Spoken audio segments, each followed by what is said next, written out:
अब सुनना ध्यान से। इस ऑडियो में आगे कहा जा रहा है कि इस पवन के घर पे नामदान केंद्र था और ये चोरी करया करता, जू कर इसके घर से नामदान छीना गया। अब इस दुष्ट को सब के सब चोर नजर आ रहे हैं। सुनना पहले आप ध्यान से। जिम्मेदार भक्त है, मैंने ड्यूटी लगा रखी है, जो कर रहे हैं मेरी सहमति से मेरे से पूछ कर करें। जी बोलिए। और जितने भी नामदान केंद्र खोले हैं जी बोलिए। वो मेरी आगे से खोले जाते हैं, ठीक है। जी बोलिए।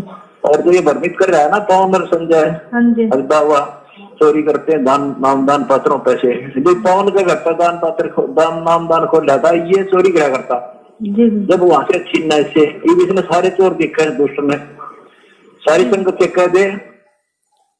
पुण्यात्माओं, यदि आप समझते हो कि ये ऑडियो सतगुरु रामपाल जी महाराज जी की हैं, तो मेरा पिता, मेरा पूज्य पिता मुझे कह रहा है कि इस पवन के घर पे नामदान केंद्र था, और यो कहना कि ये मैनेजमेंट वाले चोरी करते हैं, दान में चोरी करते हैं, यो खुद चोरी करया करता। यो पवन, मेरा पिता मुझे कह रहा है कि यो पवन खुद चोरी करया करता और फिर इसके घर से नामदान केंद्र छीना गया। पुण्यात्माओं, इस बात का निर्णय दो ही तरीके से हो सकता है कि दास उस नामदान केंद्र पे चोरी करता था या नहीं करता था, और वो नामदान केंद्र मेरे पिताजी के आदेश से छीना गया था, या मैंने स्वयं अपने हाथों से एक दूसरे भगत के घर पे नामदान केंद्र रखा था। इस बात का निर्णय दो ही तरीके से हो सकता है। पहला निर्णय तो ज्ञान आधार। ज्ञान आधार से तो संगत चल नहीं रही। ज्ञान आधार से तो संगत 7 जन्म में 70% संगत ज्ञान आधार से तो 7 जन्मों में भी इस बात का निर्णय नहीं कर पाएगी, क्योंकि काल भगवान ने सतलोक आश्रम मैनेजमेंट हरियाणा को निमित्त बना के बुरी तरह इनको भ्रमित कर रखा है। बुरी तरह मैनेजमेंट आज यदि संगत को यह आदेश दे दे कि गुरुजी का आदेश है पवन का मर्डर कर दो, तो भगत लोग मेरा मर्डर कर देंगे 101%। इस कदर ये भगत समाज भ्रमित है। और दूसरा समाधान इसका यह हो सकता है कि मुझे अपने गुरु पर विश्वास है, मुझे अपने बाप पे विश्वास है, और मैं चैलेंज करता हूं सतलोक आश्रम मैनेजमेंट हरियाणा को, सतलोक आश्रम मैनेजमेंट हरियाणा को, यानी इस ऑडियो में जिस मंजू से बात हो रही है, जो गुरुजी की बेटी है, गुरुजी की पत्नी हो, चाहे गुरुजी का बेटा हो, चाहे गुरुजी की बेटी हो, चाहे गुरुजी का भाई हो, या चाहे अन्य कोई स्टेट कोऑर्डिनेटर हो, यदि उनको पक्का यकीन है और वो अपनी बात पे बिल्कुल दृढ़ हैं कि गुरुजी का जेल से फोन आता है और ये जो ऑडियो है, ये ऑडियो संत रामपाल जी महाराज की है, गुरुजी की ही है, यदि उनको इस बात का पक्का यकीन है 100%, तो पुण्यात्माओं, ये दास स्टेट कोऑर्डिनेटरों को, गुरुजी के भाई महेंद्र को, गुरुजी के लड़के मनोज को, गुरुजी की बेटी मंजू को और गुरुजी की पत्नी अनारो माई को चैलेंज करता है। अगर दास पीछे हटा तो दास गधे का मूत पिएगा, और अगर तुम हटे तो तुम गधे का मूत पियोगे। और दास चैलेंज करता है पुण्यात्माओं, निर्णय करना फिर इस बात का कि दास क्या शब्द बोल रहा है, क्या वचन बोल रहा है, वरना ये संगत फिर कहीं की नहीं रहेगी। ध्यान रख लेना। उसके बाद भी यदि ये शक करेंगे, शंका करेंगे, ज्ञान को आधार बनाकर नहीं चलेंगे तो, क्योंकि ये कहते हैं कि रोज फोन आता है और जेल से फोन आता है, तो इनको तो पक्का यकीन होना चाहिए, इनको तो 100% श्योर है कि ये वो जो ऑडियो है जिसमें मंजू बात कर रही है, जिसमें मेरे लिए कहा गया कि नामदान केंद्र पर चोरी कराया करता, नामदान केंद्र छीना गया, तो मैनेजमेंट को तो पक्का यकीन है, इसमें कोई संशय नहीं है। गुरुजी की बेटी, भाई, लड़के, इन सबको पक्का यकीन है कि गुरुजी की ही ऑडियो है। तो पुण्यात्माओं, और मैं कह रहा हूं कि ये वचन मेरे बाप के नहीं है। इस ऑडियो में जो कहा जा रहा है कि पवन नामदान केंद्र पर चोरी करता था और उसका नामदान केंद्र छीना गया था, मैं ये चैलेंज कर रहा हूं कि ये चीज बिल्कुल गलत है, ये बात बिल्कुल सरासर रॉन्ग है, गलत है। ना मैंने 1 रुपए की चोरी की, ना गुरुजी के आदेश से मेरे वहां से नामदान केंद्र छीना गया। मेरे नामदान केंद्र पे मेरे पड़ोसी की शिकायत से पुलिस आई थी, पुलिस वालों ने मुझे कहा कि ये नामदान केंद्र यहां नहीं रखेगा। मैंने अपनी मर्जी से, इस पवन दास ने अपनी बुद्धि विवेक से, मैंने नामदान केंद्र लोहा मंडी में जो आज है जयपुर में, जो प्रहलाद भगत है, जो सारनामी है, उसको बुलाकर मैंने खुद नामदान केंद्र उसके घर पे रखा था। इस बात का साक्षी वो खुद नामदान केंद्र वाला भी है। हम दोनों पुलिस स्टेशन में गए थे, पुलिस वाले से, इंस्पेक्टर से हम बात करके आए थे और उसने कहा था कि वहां नहीं रह सकता। तब मैंने प्रहलाद को कहा कि प्रहलाद, तू मेरे थोड़ा निकट है, तू सारा नाम प्राप्त है, नामदान के अंदर तेरे घर पर मैं रख देता हूं। उसने कहा भगत जी जैसा आप उचित समझो। स्टेट कोऑर्डिनेटर राजस्थान का प्रकाश माड़ी, उसकी पत्नी अनु देवी जो ऑनलाइन नाम दीक्षा दिलवाती है देश विदेश में, दास ने उस प्रकाश माड़ी को फोन किया, उसको सारी बात बताई। वो पीछे हट गया, बोला भाई हमें इससे कोई लेना देना नहीं है, तुम जानो तुम्हारी पुलिस जाने। पीछे हट गए, कच्छे उतर गए उनके। इस दास ने अपनी मर्जी से, अपनी सहमति से नामदान केंद्र उस प्रहलाद भगत के घर पे रखा। 1.5 महीने तक मैंने वहां सेवा की। यदि मैं चोर था, मैंने चोरी की थी, और यदि गुरुजी के आदेश से यदि नामदान के अंदर मेरे से छीन के प्रहलाद भगत को दिया गया था, तो क्या इन नालायकों में इतनी भी बुद्धि नहीं थी कि चोर को 1.5 महीने तक उस नामदान केंद्र पे फिर क्यों सेवा करने दी?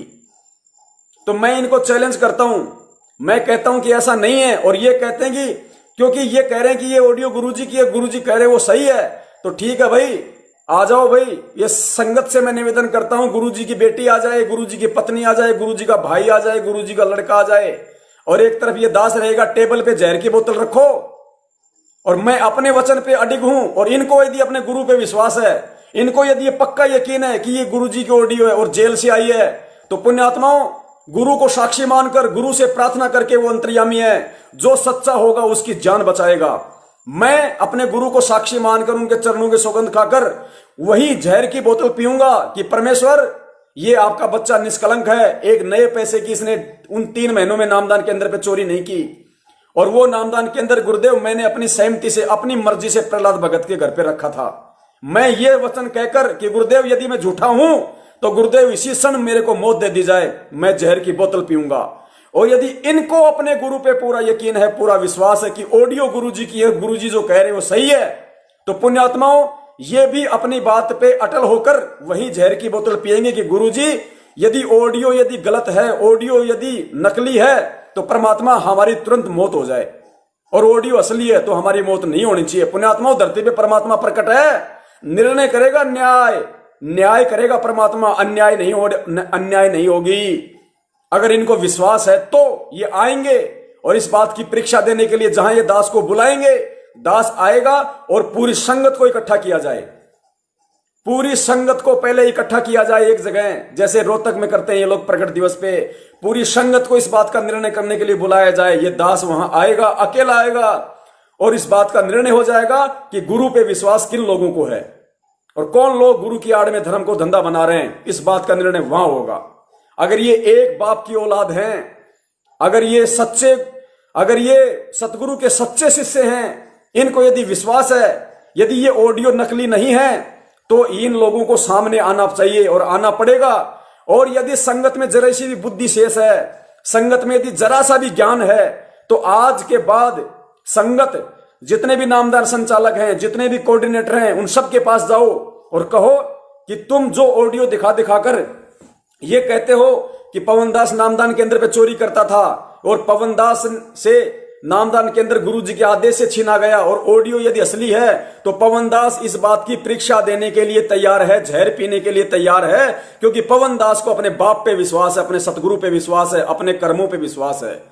यदि तुम भी इतने सच्चे हो उसकी तरह, और यदि ऑडियो तुम कह रहे हो कि गुरुजी की बात होती है, गुरुजी की ऑडियो है, यदि असली ऑडियो है गुरुजी की, और यदि गुरुजी के आदेश से तुम लोगों ने नामदान के अंदर छीना था, तो तुम लोग भी सामने आओ और अपनी परीक्षा दो कि तुम कितने सच्चे और तुम कितने झूठे हो। पुण्यात्माओं, दूध का दूध और पानी का पानी हो जाएगा। दूध का दूध और पानी का पानी, इनमें से एक भी नहीं आएगा। इस कदर काल भगवान ने संगत को भ्रमित कर रखा है, इस कदर।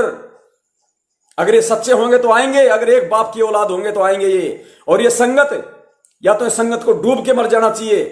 अगर संगत अगर सच्ची है, संगत अगर न्याय चाहती है, संगत अगर निसंशय होकर भक्ति करना चाहती है कि कौन गुरुद्रोही और कौन गुरुमुखी है, तो संगत तब तक चैन से नहीं बैठेगी जब तक मुझ पवनदास को और गुरुजी के परिवार वालों को पूरी संगत के सामने एक मंच पे खड़ा ना कर दे।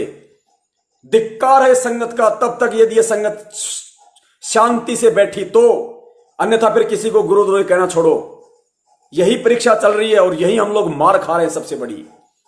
तो ये खेल है इस ऑडियो का। अगर असली है तो परीक्षा है, और नकली है तो फिर गुरु के ज्ञान को आधार बनाओ।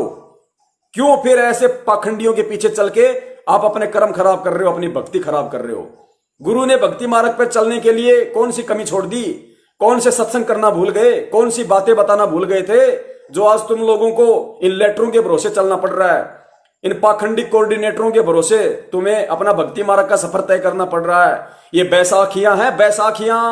भक्ति मार्ग पे बैसाखियां काम में लोगे तो फेल हो जाओगे, और फेल हो गए पुण्यात्माओं, इसमें कोई संशय नहीं है।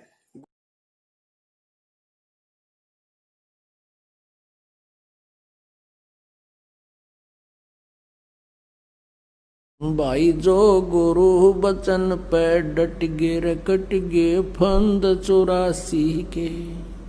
भाई जो गुरु बचन पे डट गे रकट गे फंद 84 के।